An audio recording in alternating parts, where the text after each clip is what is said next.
Hi students, have a nice day. In this section we are going to discuss about the Gibbs of free energy. Simply we can say that free energy. The concept of free energy was proposed by William Gibbs. And the free energy is defined as the maximum amount of energy available to the system that can be converted into useful work. Once again, it is the maximum amount of energy to the system, available to the system, the maximum amount of energy available to the system and that can be converted into useful work. That's why it is called a free energy. So the free energy is denoted by G. Gibbs of free energy is denoted by the letter G. G is the Gibbs of free energy. And Gibbs of free energy G is equal to H minus Ts. Free energy G is equal to H minus Ts. H is enthalpy. T is temperature in Kelvin. S is entropy. All these terms you know that. The additional term is G only. So another important information, Gibbs of free energy G is a state function. That means delta G is equal to G2 minus G1 or G final minus G initial. It is a state function. Gibbs free energy is a state function. And also it is an extensive property. What is extensive property? The property which depends upon the quantity, the amount of the substance. So delta G is final Gibbs of free energy minus initial free energy. That's why it is a state function as well as it is an extensive property. Yes. The change in the Gibbs of free energy can be represented as follows. The change delta G is equal to delta of H minus Ts. And we have to determine the change in the free energy of a system. And hence we have to write delta G system. The subscript sys is denoted system. System is equal to delta H system. You expand this equation. Minus T delta S system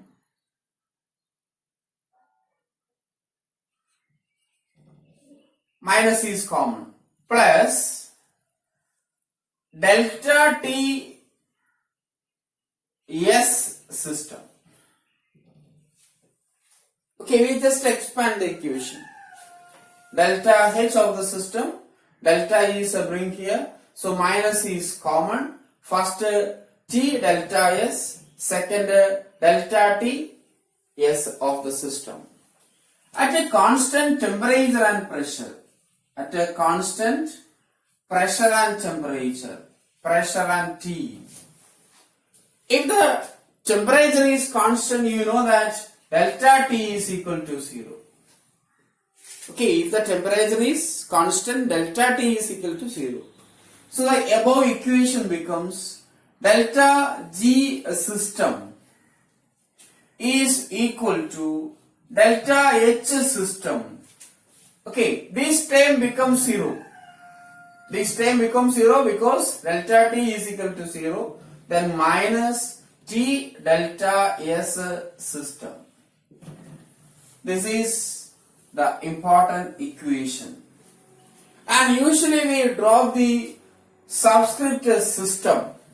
The subscript system we dropped and we can write that delta G is equal to delta H minus T delta S. This equation is known as Gibbs Helmholtz equation. This equation is known as Gibbs-Helmholtz equation. Okay. Then it's a very important equation. You remember this equation, no need to study the derivation. I just explain the derivation, how the delta G comes. Okay. So next, the change in free energy and the spontaneity of the reaction. Next we move to discuss about the change in the free energy and the spontaneity of a reaction. The free energy change and the spontaneity of the reaction is related to each other. Okay, the free energy of the reaction or a free energy of the system and the spontaneity of a reaction is related, and this relation we discussed. As we know that delta S total is equal to delta S system plus delta S surrounding. Okay, this we discussed in the previous section. Delta S total is equal to delta S system plus delta S surrounding. Okay, the entropy change of the universe is sum of the entropy changes of system as well as entropy change in the surroundings. For isothermal equilibrium process, what do you mean by isothermal process? The process takes place at a constant temperature. For isothermal equilibrium process, you know that the temperature of the system and the surrounding become same because it is isothermal. The temperature of the system as well as the surrounding is same. And also we can understand that the increase in the entropy of the surrounding is decrease in the entropy of the system. Okay, from this equation we can understand that if the entropy of the surrounding increases, what happens? S total is equal to delta S system plus delta S surrounding. If the entropy of the surrounding increases, that means the entropy change in the system decreases. Okay, the entropy change in the system decreases. And also you know that delta S is equal to delta H divided by T. Okay, or you can write that Q reversible by T. From that we can write that delta S total is equal to delta S system plus delta H surrounding divided by divided by T. You can apply this equation. And it is delta S system plus minus delta H system divided by T. As we discussed just now, if the entropy change of the surrounding increases, that means the entropy change of the system decreases. That decrease can be represented by the minus sign. Okay, the minus sign indicates decrease. Okay, decrease in the entropy of a system. Entropy of system, delta S system is equal to delta H system divided by T, and the decrease can be shown by this symbol. And now rearranging this equation, multiply with the T. So T delta S total is equal to T delta S system minus delta H system. Okay. Rearranging the equation, that is multiplied with the t. To remove the t in the denominator, we multiplied with the temperature T. Okay. Then we again once we rearrange this equation, it is equal to minus delta H system minus T delta S system. So T delta S total. Sorry, T delta S total. T delta S total. And as you know that T delta S is greater than 0. T delta S is greater than 0. That we write here. T delta S total is greater than 0.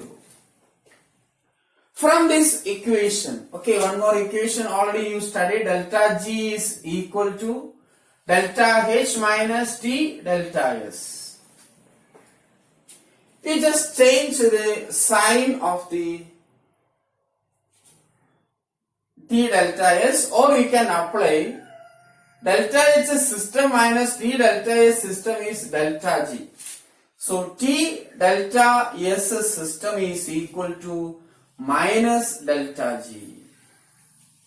Okay, from this equation and this equation. From delta G is equal to delta H minus T delta S, we can apply that delta G is equal to minus T delta S. Okay, that is minus delta G is greater than 0. T delta S total greater than 0. That is T delta S system is greater than 0. It is equal to minus G, minus delta G. That's why we can write that minus delta G is equal, minus delta G is greater than 0. Okay, so that's a simple derivation. Now need to study the derivation. You understand that delta G is negative. Okay, if delta G is negative, the reaction is spontaneous. Okay, if delta G is negative, the reaction is spontaneous. And if delta G is positive, the reaction is non-spontaneous. Delta G is negative, reaction is spontaneous. And if delta G is positive, the reaction is non-spontaneous. What is non-spontaneous? The reaction do not take place spontaneously. Okay, for example, dissolution of sand in water. It doesn't take place. It is a non-spontaneous process. Okay, yes. Then another important thing, how the term free energy comes. That is explained by using this equation. As we know that delta G is equal to, okay, from the same equation, delta G is equal to delta H system, the subscript system is dropped. Here, delta H is change in enthalpy of reaction, change in the enthalpy, okay, and T delta S, the energy is not available for the system. Okay, the energy is not available to the work. T delta S is energy not available to work, to useful work. You can write that useful work, to useful or to work. And what about delta G? It is change in enthalpy. This is the energy is not available for work. And the resultant of delta H and T delta S is free energy of the system, the remaining energy of the system. Okay, T delta S is energy not available for a useful work or work, and the difference, the net energy, is called a free energy. Okay, so that's why Gibbs energy is also known as free energy. Why Gibbs energy is also known as free energy? Delta G is the resultant energy in the system that is useful to do some work.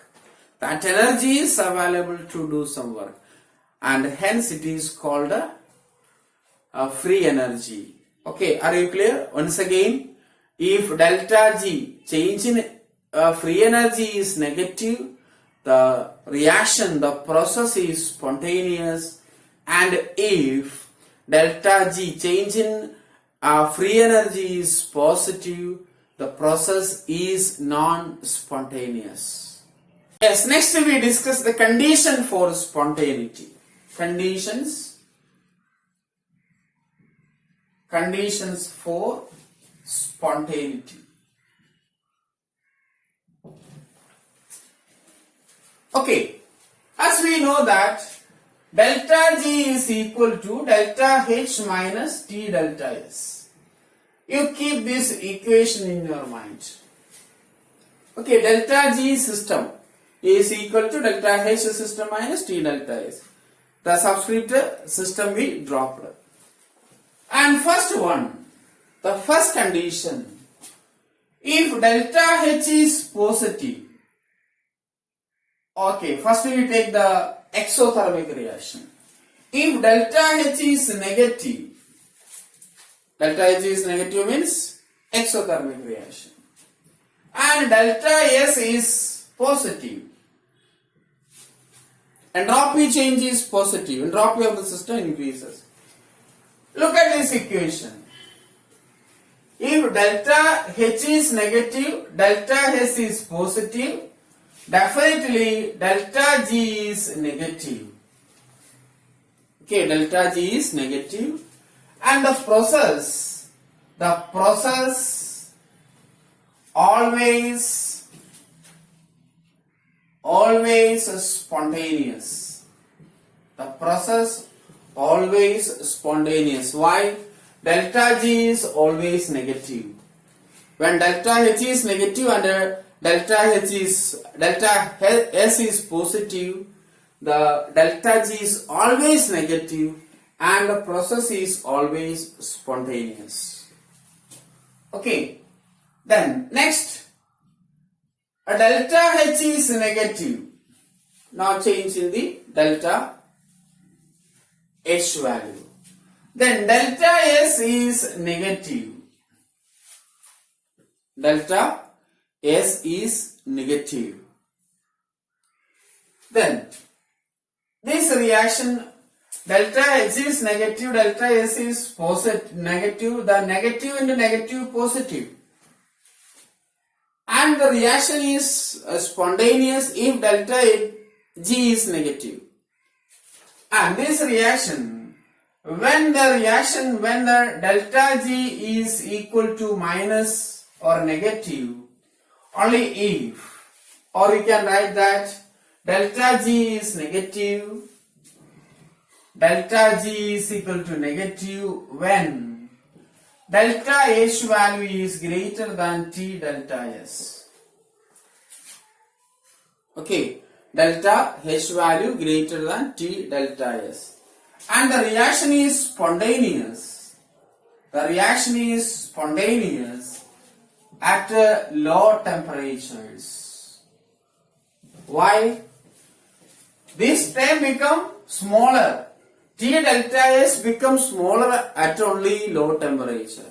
So this process, the process takes place spontaneously at a low temperature. Okay, then it is another condition. We move to the another condition. Third condition. Delta H is positive. Okay, already we discussed delta H is negative, two cases we discussed. Then delta S is positive. And if delta G is negative, when the delta G is negative, okay, delta S is positive, this one is positive. When the delta G is negative, it is delta H value is less than T delta S. Okay, delta H value less than T delta S. And the process is spontaneous at high temperatures. Why it is spontaneous at a high temperature? T delta S value become higher only at high temperatures. T delta S value is higher at only at high temperatures. Then the fourth condition. Delta H value is positive and delta S value is negative. Entropy change is negative and enthalpy change is positive. Delta G is always positive. Why? Delta S value negative, negative into negative positive, and also delta H value is positive. Okay, delta H value is also positive. Delta G is always positive. The process is always non-spontaneous. The process is always non-spontaneous. The process do not take place at any temperature. Okay, it is a non-spontaneous at all temperatures. Clear? And the fifth point. If delta G is negative, the reaction is spontaneous, and delta G is positive, the reaction is non-spontaneous. What about delta G is equal to 0? Okay, if delta G is equal to 0, the reaction is, the process is at equilibrium. The process is at equilibrium. It's a very important thing. Okay, the condition for spontaneity or spontaneous process is a very important thing. It is given in the textbook as a table, as a tabular column. You please go through it. And the concept is this. Okay, very simple concept. If once again I explain, it is very important. If delta H is negative and delta S is positive, okay, if delta H is negative and delta S is positive, delta G is always negative, and the process or the reaction is spontaneous at any temperature. Okay, the reaction is spontaneous at any temperature, and always the spontaneous process. Okay, always a spontaneous process. Then delta H is negative. Okay, delta H is negative and delta S is negative. The delta G is negative when delta H is greater than T delta S, and the reaction or the process is spontaneous at a high, low temperature, not high temperature, low temperature. As you know that exothermic reactions takes place at low temperatures. And the next condition is delta S is positive and delta S also positive. Both are positive. If delta G is negative and delta H is less than T delta S, are spontaneous at a high temperature. Endothermic reaction. Okay, delta H is positive means endothermic reaction. Endothermic reactions are spontaneous at high temperatures. And next is delta H is positive and delta S is negative. Delta G is always positive. Okay, delta G is always positive. The reaction do not take place at any temperature. Okay, the reaction do not take place at any temperature. And finally, if delta G is 0, okay, if delta G is 0, it means the process at equilibrium. And one more important term, feasibility. If a reaction is feasible, that means the reaction is move to the forward direction. That is, it is a spontaneous reaction.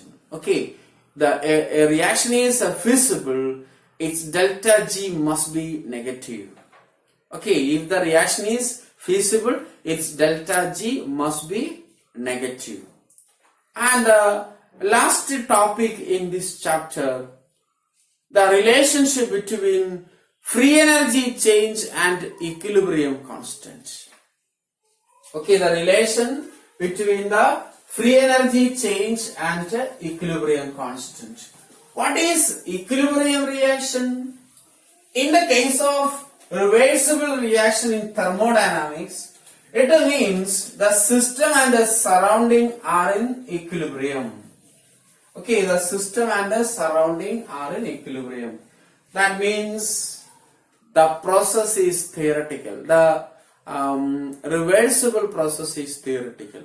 But when we consider a chemical reaction, a reversible reaction means the reactants is converted into product. At the same time, the product decomposes into reactants. Okay, the product decomposes gives back into the reactant sides.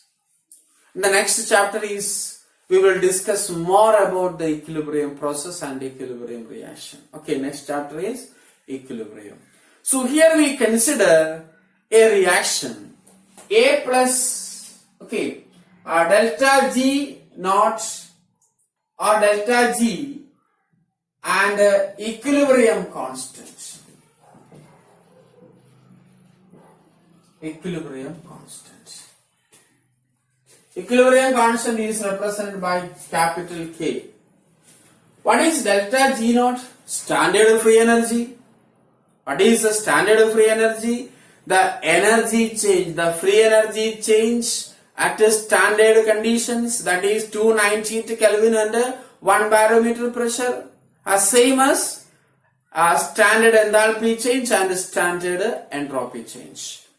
Okay, yes. So we can write that delta G naught is equal to sigma delta G of formation of products minus sigma delta G of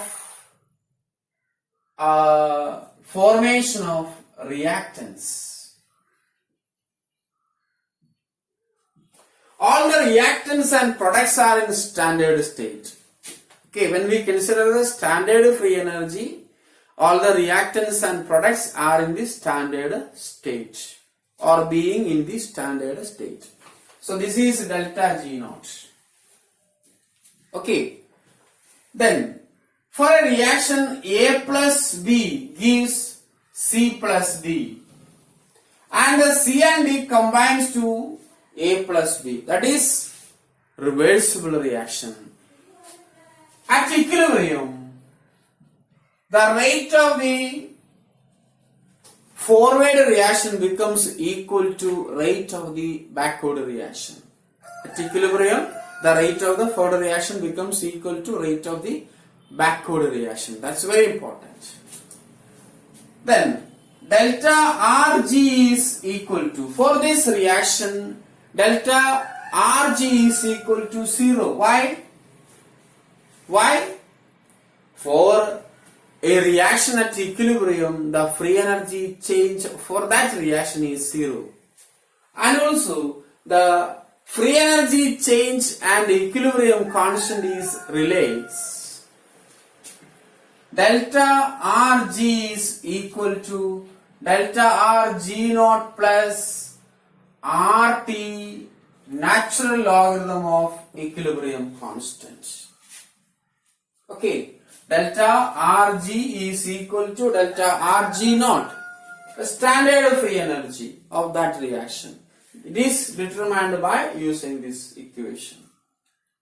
Okay, then this is 0. So 0 is equal to delta Rg naught plus Rt natural logarithm of K. What about delta Rg naught? It is minus Rt natural logarithm of K. or it is equal to, the natural logarithm is converted into base 10 logarithm. Base 10 logarithm by multiplying with the 2.303. 2.303 RT, then now it will become log. Okay, log K. This is one of the equation. Delta G naught is equal to minus 2.303 RT log K is the relationship between the free energy change at a standard condition and equilibrium constant. This is the relation of standard free energy change and equilibrium constant. A very important equation. Then another one, for a electrochemical cell. For a electrochemical cell, delta R G naught is equal to minus NF E naught cell. This equation is not in our textbook. It is useful for plus 2 classes. Okay, this equation not in our textbook. It is useful for the plus 2 classes. Free energy is change for an electrochemical reaction. Okay, for electrode reactions. Minus N F E0 cell.